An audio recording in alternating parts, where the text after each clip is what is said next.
ರಾಜ್ಯದಲ್ಲಿ 2 ಕ್ಷೇತ್ರಗಳಿಗೆ ಉಪಚುನಾವಣೆ ನಡೀತಾ ಇದೆ। ಈ ಒಂದು ಉಪಚುನಾವಣೆಯಲ್ಲಿ 2 ಕ್ಷೇತ್ರಗಳಿಗೆ ನಾಳೆ ಮತದಾನ ನಡೆಯುತ್ತೆ। ನಾಳೆ ಬೆಳಗ್ಗೆಯಿಂದ ಮತದಾನ ಆರಂಭ ಆಗ್ತಾ ಇದೆ। ಹಾಗಾಗಿ 2 ಕ್ಷೇತ್ರಗಳಿಗೂ ಕೂಡ ನಾಳೆ ನಡೆಯಲಿರುವಂತ ಈ ಒಂದು ಮತದಾನಕ್ಕೆ ಎಲ್ಲಾ ರೀತಿಯಾದಂತ ಸಿದ್ಧತೆಗಳು ಎಲ್ಲವೂ ಕೂಡ ಮಾಡಲಾಗ್ತಾ ಇದೆ। ವಿಶೇಷವಾಗಿ ದಾವಣಗೆರೆ ದಕ್ಷಿಣ, ಬಾಗಲಕೋಟೆಯಲ್ಲಿ ನಾಳೆ ಮತದಾನ ನಡೆಯುತ್ತೆ। ಹಾಗಾಗಿ ಇಲ್ಲಿ ಯಾವುದೇ ಒಂದು ಅಕ್ರಮ ನಡೀಬಾರದು, ಮತ್ತೊಂದು ಕಡೆ ಯಾವುದೇ ಕಿರಿಕ ಆಗಬಾರದು, ಯಾವುದೇ ಸಮಸ್ಯೆಗಳಾಗಬಾರದು, ಹೀಗೆ ಎಲ್ಲವೂ ಕೂಡ ಗಮನದಲ್ಲಿ ಇಟ್ಕೊಂಡು ಈ ರೀತಿಯಾಗಿ ಎಲ್ಲಾ ರೀತಿಯಾದಂತಹ ಸಿದ್ಧತೆಗಳನ್ನು ಮಾಡಲಾಗ್ತಿದೆ। 2 ಕ್ಷೇತ್ರಗಳಿಗೂ ನಾಳೆ ಮತದಾನ ನಡೆಯುತ್ತೆ। ದಾವಣಗೆರೆ ದಕ್ಷಿಣ, ಬಾಗಲಕೋಟೆಯಲ್ಲಿ ನಾಳೆ ಬೆಳಗ್ಗೆಯಿಂದ ಮತದಾನ ಆರಂಭ ಆಗುತ್ತೆ। ಇಂದು ಮನೆ ಪ್ರಚಾರಕ್ಕೆ ಕೊನೆಯ ದಿನ। ರಾಜ್ಯದಲ್ಲಿ 2 ಕ್ಷೇತ್ರಗಳಿಗೆ ಉಪಚುನಾವಣೆ ವಿಚಾರದಲ್ಲಿ ಇವತ್ತು ಮನೆ ಹೋಗಿ ಮತವನ್ನ ಕೇಳಲಿಕ್ಕೆ ಇವತ್ತು ಕೊನೆಯ ದಿನ। ದಾವಣಗೆರೆ ದಕ್ಷಿಣ ಹಾಗೂ ಬಾಗಲಕೋಟೆಯಲ್ಲಿ ನಾಳೆ ಮತದಾನ ನಡೆಯುತ್ತೆ। ಹಾಗಾಗಿ ಇನ್ನ ಮನೆ ಪ್ರಚಾರಕ್ಕೆ ಇವತ್ತು ಕೊನೆ ದಿನ। ಸಂಜೆ 5 ಗಂಟೆಗೆ ಮನೆ ಪ್ರಚಾರ ಅಂತ್ಯ ಆಗುತ್ತೆ। ಸಂಜೆ 5 ಗಂಟೆ ಮೇಲೆ ಯಾವುದೇ ಪ್ರಚಾರ ಮಾಡೋ ಹಾಗಿಲ್ಲ। ರಾಜ್ಯದಲ್ಲಿ ನಡೆಯಬೇಕಾಗಿರುವಂತಹ 2 ಕ್ಷೇತ್ರಗಳಿಗೆ ಇದೀಗ ಉಪಚುನಾವಣೆ ವಿಚಾರದಲ್ಲಿ ಇವತ್ತು ಸಂಜೆ 5 ಗಂಟೆವರೆಗೆ ಮನೆ ಪ್ರಚಾರ ಅಂತ್ಯ ಮಾಡಬೇಕು।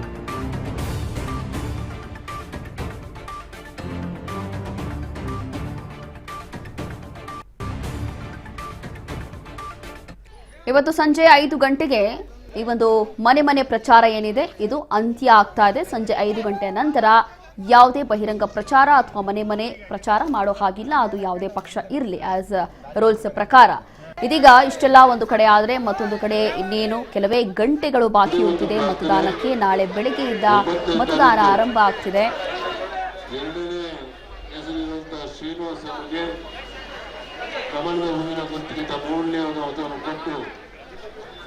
ಭ್ರಷ್ಟಾಚಾರದ ಕಮಿಟಿ ಅಧಿಕಾರ ಬಲದಿಂದ ಸಲಹಿತವನ್ನು ಮಾಡ್ತಿರುವ ಒಂದು ಪ್ರಾರ್ಥನೆ 9ನೇ ತಾರೀಕು 2ನೇ ಹೆಸರಿರುವ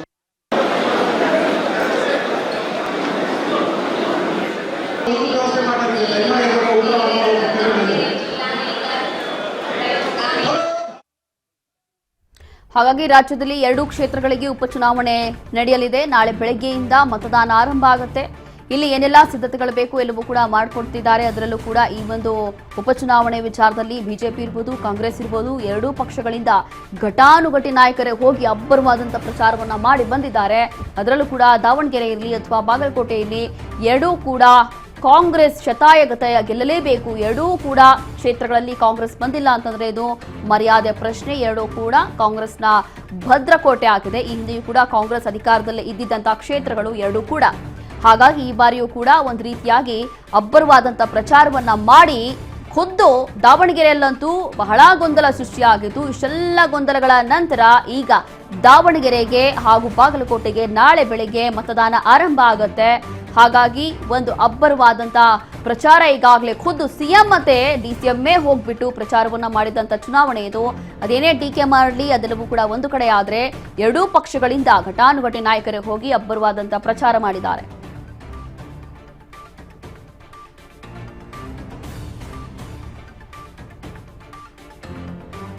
ಮತ್ತಷ್ಟು ಮಾಹಿತಿಯನ್ನ ಕೊಡ್ತಾರೆ ನಮ್ಮ ಪ್ರತಿನಿಧಿ ಬಸವರಾಜ್ ಹುಗಾರ್। ಡೆಸ್ಕ್ ಇಂದ ಲೈವ್ ಅಲ್ಲಿ ಜಾಯಿನ್ ಆಗ್ತಿದ್ದಾರೆ। ಹುಗಾರ್, ಇಲ್ಲಿ ಇನ್ನೇನು ಕೆಲವೇ ಗಂಟೆಗಳು ಬಾಕಿ ಇರುವಂತದ್ದು, ನಾಳೆ ಬೆಳಿಗ್ಗೆ ಮತದಾನ ಆರಂಭ ಆಗುತ್ತೆ। ಅದರಲ್ಲೂ ಕೂಡ ದಾವಣಗೆರೆಯಲ್ಲಂತೂ ಬಹಳಷ್ಟು ತಲೆನೋವಿತ್ತು, ಬಹಳ ಕುತೂಹಲ ಇತ್ತು। ಸ್ಟಾರ್ಟಿಂಗ್ ಇಂದ ನೋಡೋದಾದ್ರೆ ಯಪ್ಪ ಏನಕ್ಕೆ ಏನೆಲ್ಲ ಆಗುತ್ತೋ ಅನ್ನುವಂಥದ್ದು ಭಯ ಇತ್ತು। ಮತ್ತೊಂದು ಕಡೆ ಬಾಗಲಕೋಟೆ ಕೂಡ ಅಷ್ಟೇ ಪ್ರತಿಷ್ಠಿತವಾದಂತ ಕಣೆ ಈಗ ಸದ್ಯಕ್ಕೆ ಆಗಿರುವಂತದ್ದು। ಸೊ ಹೇಗಿದೆ ಎಲ್ಲ ಪ್ರಿಪರೇಷನ್ಸ್, ತಯಾರಿ ಹೇಗಿದೆ?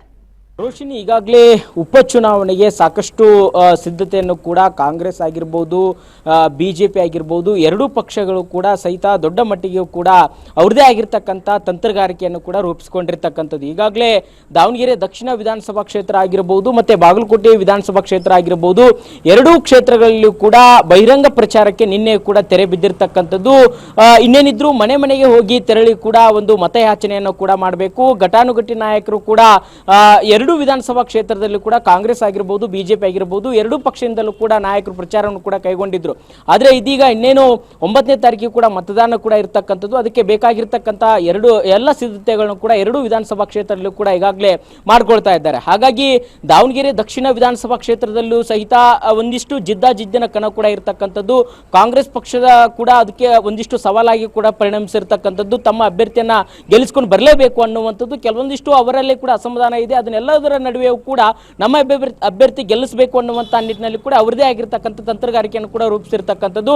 ಅದರ ಜೊತೆಗೆ ಇಲ್ಲಿ ಬಾಗಲಕೋಟೆ ವಿಧಾನಸಭಾ ಕ್ಷೇತ್ರದಲ್ಲೂ ಸಹಿತ ಸಿಎಂ ಸಿದ್ದರಾಮಯ್ಯವರ ಆಪ್ತವಣದಲ್ಲಿ ಗುರುತಿಸಿಕೊಂಡಿರ್ತಕ್ಕಂಥ ಎಚ್.ವೈ. ಮೇಟಿ ಅವರ ಪುತ್ರನು ಕೂಡ ಉಮೇಶ್ ಮೇಟಿ ಅವರಿಗೂ ಕೂಡ ಟಿಕೆಟ್ ಅನ್ನು ಕೂಡ ಕೊಟ್ಟಿರ್ತಕ್ಕಂಥದ್ದು. ಅವರ ಪರವಾಗಿ ಸಿಎಂ ಸಿದ್ದರಾಮಯ್ಯವರು ಕೂಡ ಖುದ್ದಾಗಿ ದೊಡ್ಡ ಮಟ್ಟದಲ್ಲಿ ಕೂಡ ಪ್ರಚಾರವನ್ನು ಕೂಡ ಮಾಡಿರ್ತಕ್ಕಂಥದ್ದು. ಅಲ್ಲಿ ಕೂಡ ತಮ್ಮ ಅಭ್ಯರ್ಥಿಯನ್ನು ಗೆಲ್ಲಿಸುವಂತ ನಿಟ್ಟಿನಲ್ಲಿ ಅವರದೇ ಆಗಿರ್ತಕ್ಕಂಥ ತಂತ್ರಗಾರಿಕೆಯನ್ನು ರೂಪಿಸಿರ್ತಕ್ಕಂಥದ್ದು. ಈಗಾಗಲೇ ಮತದಾನಕ್ಕೆ ಸಾಕಷ್ಟು ಒಂದು ಸಿದ್ಧತೆಯನ್ನು ಕೂಡ ಚುನಾವಣಾ ಆಯೋಗ ಕೂಡ ಮಾಡಿಕೊಂಡಿದೆ. ಅಲ್ಲಿಯ ಸ್ಥಳೀಯ ಮಟ್ಟದ ಪೊಲೀಸರು ಕೂಡ ಸಾಕಷ್ಟು ವ್ಯವಸ್ಥೆಯನ್ನು ಕೂಡ ಬಂದೋಬಸ್ತನ್ನು ಕೂಡ ಏರ್ಪಾಡು ಮಾಡಿಕೊಂಡಿರ್ತಕ್ಕಂಥದ್ದು. ಹಾಗಾಗಿ ಉಪಚುನಾವಣೆಯ ಒಂದು ಕಾವು ಕೂಡ ಈಗಾಗಲೇ ಏರ್ತಾ ಇದೆ.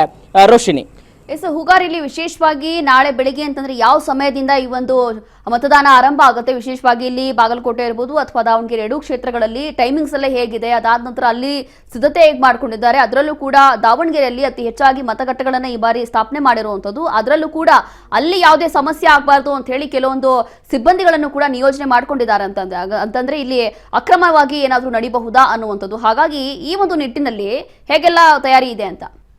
ಎಸ್, ಇದೀಗ ನಾಳೆ ನಡೆಯಲಿರುವಂತಹ ಉಪಚುನಾವಣೆಗೆ ಎಲ್ಲ ರೀತಿಯಾದಂತಹ ಸಿದ್ಧತೆಗಳನ್ನ ಮಾಡಿಕೊಂಡಿದ್ದಾರೆ. ಈಗಾಗಲೇ ನಮ್ಮ ಪ್ರತಿನಿಧಿ ಹೇಳೋ ಹಾಗೆ ನಾಳೆ ಬೆಳಗ್ಗೆಯಿಂದ ಮತದಾನ ಆರಂಭ ಆಗ್ತಾ ಇದೆ. ವಿಶೇಷವಾಗಿ ದಾವಣಗೆರೆ ಹಾಗೂ ಬಾಗಲಕೋಟೆಯಲ್ಲಿ ಮತಗಟ್ಟೆಗಳನ್ನ ಈ ಬಾರಿ ಅತಿ ಹೆಚ್ಚಾಗಿ ಸ್ಥಾಪನೆ ಮಾಡಿಕೊಂಡಿದ್ದಾರೆ. ಅದರಲ್ಲೂ ಕೂಡ ಸ್ವಲ್ಪ ಜಾಸ್ತಿ ಹೈಲೈಟ್ ಆಗಿರುವಂಥದ್ದು, ಪ್ರತಿಷ್ಠೆಯ ಕಣವಾಗಿರುವಂಥದ್ದು ದಾವಣಗೆರೆ ದಕ್ಷಿಣ. ಹಾಗಾಗಿ ದಾವಣಗೆರೆ ದಕ್ಷಿಣದಲ್ಲಿ ಏನೆಲ್ಲ ಸಿದ್ಧತೆಗಳು ಬೇಕು ಅದೆಲ್ಲವೂ ಕೂಡ ಮಾಡಿಕೊಂಡಿದ್ದಾರೆ. ಈ ಬಾರಿ ಅತಿ ಹೆಚ್ಚಾಗಿ ಮತಗಟ್ಟೆಗಳನ್ನ ಇಲ್ಲಿ ಸ್ಥಾಪನೆ ಮಾಡಿದ್ದಾರೆ. ಪ್ರತಿಯೊಂದು ಮತಗಟ್ಟೆಗಳಲ್ಲೂ ಕೂಡ ಅಲ್ಲಿ ಇರುವಂತಹ ಸಿಬ್ಬಂದಿಗಳನ್ನ ನಿಯೋಜನೆ ಮಾಡಲಾಗಿದೆ.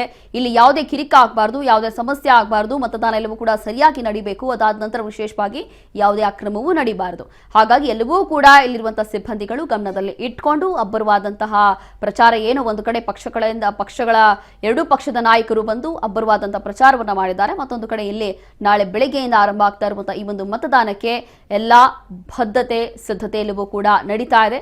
ಸಂಜೆ 5 ಗಂಟೆಗೆ ಇವತ್ತು ಮನೆ ಪ್ರಚಾರವೂ ಕೂಡ ಅಂತ್ಯ ಆಗ್ತಾ ಇದೆ. ಇವತ್ತು ಸಂಜೆ 5 ಗಂಟೆ ಅಷ್ಟರಲ್ಲಿ ಅದೇನೇನು ಪ್ರಚಾರ ಮಾಡ್ಕೋಬೇಕು, ಅದೇನೇನು ಮತಯಾಚನೆ ಮಾಡಬೇಕು ಎಲ್ಲವೂ ಕೂಡ ಮಾಡಿ ಮುಗಿಸ್ಬೇಕಾಗತ್ತೆ. ವಿಶೇಷವಾಗಿ ಈ ಬಾರಿ ದಾವಣಗೆರೆ ದಕ್ಷಿಣದಲ್ಲಿ ಕಾಂಗ್ರೆಸ್ ಅಭ್ಯರ್ಥಿಯಾಗಿ ಕಣದಲ್ಲಿ ಇರುವಂತಹ ಸಮರ್ಥ ಶಾಮನೂರ್ ಅಂತಂದ್ರೆ ಶಾಮನೂರ್ ಅವರ ಮೊಮ್ಮಗ, ಅವರ ಅಪೋಸಿಷನ್ ಆಗಿ ಇಲ್ಲಿರುವಂತದ್ದು ಇಲ್ಲಿ ಶ್ರೀನಿವಾಸ್ ದಾಸ್ ಕರಿಯಪ್ಪ. ಹಾಗಾಗಿ ಇಲ್ಲಿರುವಂತಹ ಈ ಒಂದು ಫೈಟು ಆಲ್ಮೋಸ್ಟ್ ಇಲ್ಲಿ ಶತಾಯ ಗತಾಯ ಎರಡೂ ಪಕ್ಷಗಳು ಕೂಡ ನಾವೇ ಗೆಲ್ಲಬೇಕು ಅನ್ನುವಂಥದ್ದು ಹಠವನ್ನ ಹಿಡಿದಿದ್ದಾರೆ. ನೋಡ್ಬೇಕಾಗತ್ತೆ ಇಲ್ಲಿ ಯಾರು ಗೆಲ್ತಾರೆ ಅನ್ನುವಂಥದ್ದು ಬಹಳ ವಿಶೇಷವಾಗಿ ಬಹಳ ದೊಡ್ಡ ಗೊಂದಲ ಇದೆ. ಅದರಲ್ಲೂ ಕೂಡ ಶತಾಯ ಗತಾಯ ಅಧಿಕಾರದ ಚುಕ್ಕಾಣಿಯನ್ನ ಹಿಡಿಬೇಕು ಅಂತ ಹೇಳಿ ಇಲ್ಲಿ ಕಾಂಗ್ರೆಸ್ ಇರಲಿ ಬಿಜೆಪಿ ಇರಲಿ ಎಲ್ಲವೂ ಕೂಡ ನಿರ್ಧಾರ ಮಾಡಿಕೊಂಡಿದ್ದಾರೆ.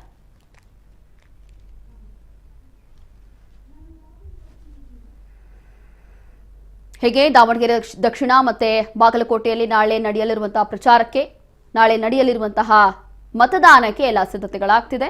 ಮತ್ತೊಂದು ಕಡೆ ಇಲ್ಲಿ ನಾಳೆ ಬೆಳಗ್ಗೆಯಿಂದ ಏನು ಮತದಾನ ಆರಂಭ ಆಗ್ತಾ ಇದೆ. ಹಾಗಾಗಿ ವಿಶೇಷವಾಗಿ ಅಲ್ಲಿ ಮತಗಟ್ಟೆಗಳನ್ನ ಸ್ಥಾಪನೆ ಮಾಡೋದು, ಅದಾದ ನಂತರ ಅಲ್ಲಿ ಕೆಲವೊಂದು ಸಿಬ್ಬಂದಿಗಳನ್ನ ಯೋಜನೆ ಮಾಡೋದು, ಸಹಾಯಕ ಸಿಬ್ಬಂದಿಗಳನ್ನು ಕೂಡ ನಿಯೋಜನೆ ಮಾಡಿಕೊಳ್ಳೋದು, ಇದೆಲ್ಲವೂ ಕೂಡ ಸದ್ಯಕ್ಕೆ ನಡೀತಾ ಇದೆ. ಹಾಗಾಗಿ ಎರಡೂ ಕ್ಷೇತ್ರಗಳಿಗೂ ಕೂಡ ನಡೆಯಲಿರುವಂತಹ ಈ ಒಂದು ಮತದಾನಕ್ಕೆ ಇವತ್ತು ಸಂಜೆ 5 ಗಂಟೆ ಅಷ್ಟರಲ್ಲಿ ಮನೆ ಪ್ರಚಾರವೂ ಕೂಡ ಅಂತ್ಯ ಆಗ್ತಾ ಇದೆ.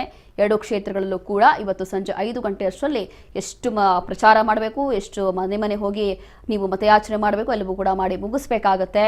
ಇಲ್ಲಿ ವಿಶೇಷವಾಗಿ ದಾವಣಗೆರೆ ದಕ್ಷಿಣದಲ್ಲಿ ಸಮರ್ಥ್ ವರ್ಸಸ್ ಶ್ರೀನಿವಾಸ್ ದಾಸ್ ಕರಿಯಪ್ಪ ಅನ್ನುವಂಥ ಒಂದು ಸ್ಪರ್ಧೆ ಏರ್ಪಟ್ಟಿದೆ. ಮತ್ತೊಂದು ಕಡೆ ಬಾಗಲಕೋಟೆಯಲ್ಲಿ ಇಲ್ಲಿ ಉಮೇಶ್ ಮೇಟಿ ವರ್ಸಸ್ ವೀರಣ್ಣ ಚರಂತಿ ಮಠ ಅನ್ನುವಂಥ ಒಂದು ಸ್ಪರ್ಧೆ ಏರ್ಪಟ್ಟಿದೆ. ಹಾಗಾಗಿ ನೋಡಬೇಕಾಗತ್ತೆ ಯಾವ ಕ್ಷೇತ್ರದಲ್ಲಿ ಯಾವ ಪಕ್ಷ ಅಧಿಕಾರದ ಚುಕ್ಕಾಣಿ ಹಿಡಿಯುತ್ತೆ ಅನ್ನುವಂಥದ್ದು ಬಹಳ ಗೊಂದಲ ಇದೆ.